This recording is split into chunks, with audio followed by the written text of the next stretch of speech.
ប្រឹងឡើងណតមានផងត្រូវឆ្នោតមិនបាច់វាចាដូរទិញយកឡានរូបតមសងវិឡាក្រោយរៀបការលែងភ័យមានច្រើនក្របីជឹកតែគោមកទីស្រែពីហិកតាគេយាបើស្រូវហាងឆេងបានថ្លៃសេដ្ឋីស្រុកស្រែគឺប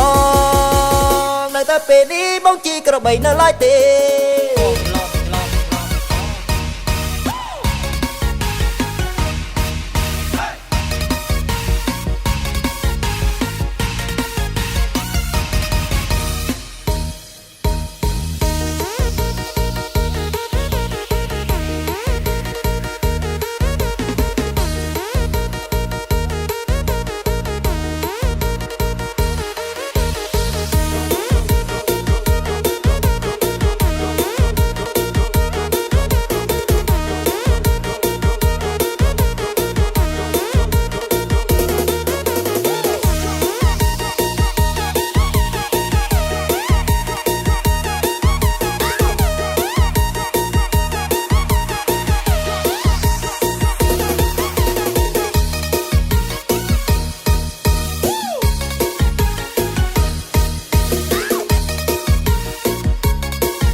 រៀបការបិកកើតទៅ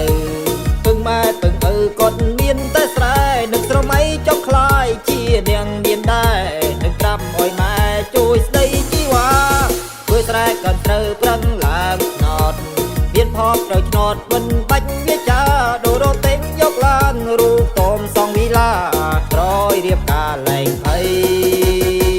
មានច្រើនក្របីជុកតែគោមកទីស្រែពីហិកតាគេយាបើស្រូវហិចជេងបានថ្លៃ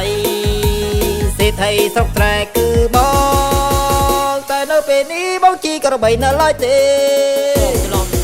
បងគ្មានប្រាក់ណាកាបិកកើតទៅ